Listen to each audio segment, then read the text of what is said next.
are going to be discussing Vivienne Westwood. I'm with the lovely Calum Knight. It was a bit mad, Vivienne Westwood, a little bit chaotic. We were in the St John Smith Square, so everyone was kind of sat in tiered seating, lots of press above, lots of everyone else downstairs. Quite the celebrity audience, I would say. Tracy Emin and such we could see from our vantage point.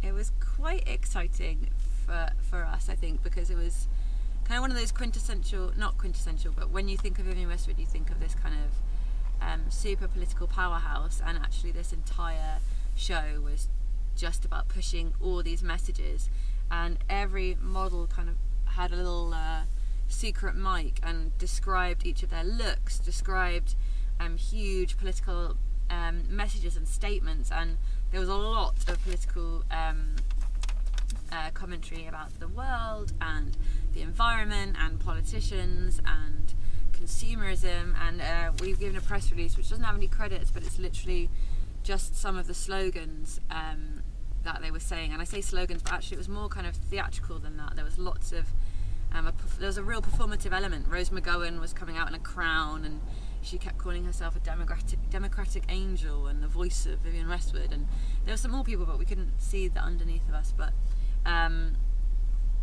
there was someone from Greenpeace there. I keep doing this because there's so much to talk about here, and I'll read some of the little slogans for you. It's already started to happen. The guess is 1 billion people left by the end of this century. Scientists know this will happen, but they don't know exactly when. Tell children the truth. 7 billion people don't know. Stop climate change. Tell kids the truth. And then the one that kind of didn't sit as well with me was fashion's all about styling. Buy less, choose well, make it last. And I agree with that statement absolutely. And actually, I agree with a lot of the stuff that was being said about the environment and how we need to act now. But I do feel like the message got a little bit diluted, if you can even call this show diluted, because it was so intense.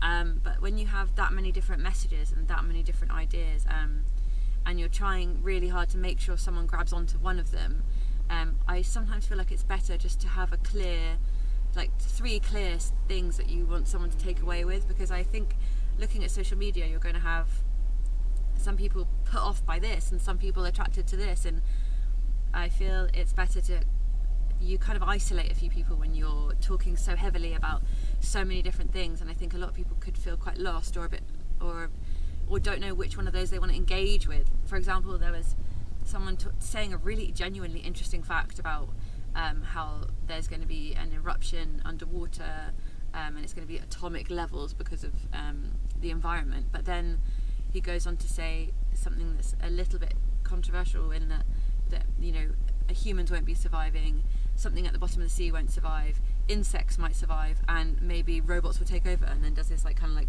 sign actually to Cal and I. It was a personal attack. And I feel like all these different layers are a bit difficult to digest, especially when you kind of tail end something actually really fascinating and scientific, and that really hits home with like robots. It's a bit difficult for me personally. But like aside from all of this, the fashion was actually really strong.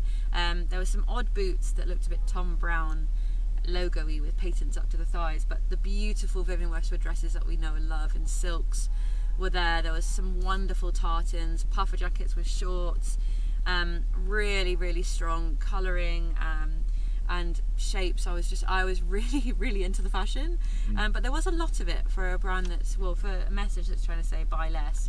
There was a hell of a lot of clothes. Yeah, with another show in Paris where more will be revealed, which I thought was a bit.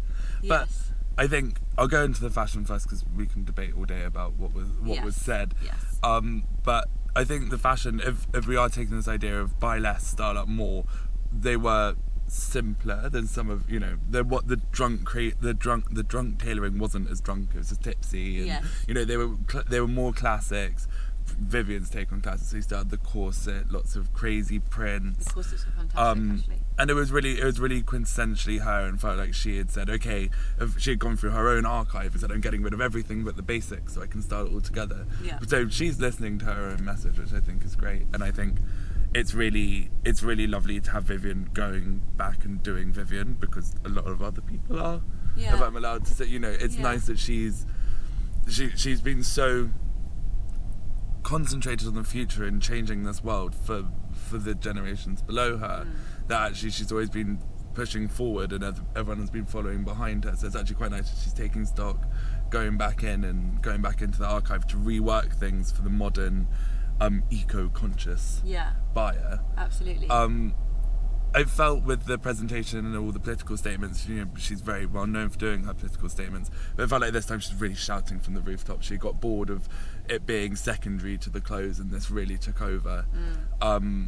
Sometimes you do just need to shout, and it really felt like she was so exasperated by the whole thing, as lots of us are. You know, we travel around with, you know, in a fashion bubble, but, you know, we're seeing the news, all of this, and we speak about it, but you don't speak that openly about it. You only speak to your peers. So it felt like she was bored of speaking to her peers, and for goodness sake. And you know, so yeah, I think it's really exciting to have someone who's less focused on the trends and have all of that. It was probably a bit too far the other way. Yeah. But I would encourage anyone to watch it because it is a bit of fashion theatre. And you can see Westwood singing herself. Yeah, and she came out and sung for us at the end. She sung for the finale.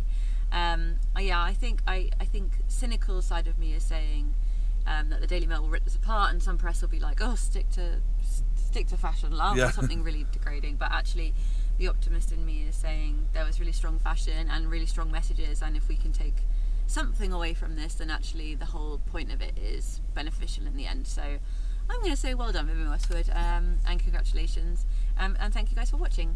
We'll be back soon with lots more. Make sure you subscribe so you don't miss anything, and see you guys soon.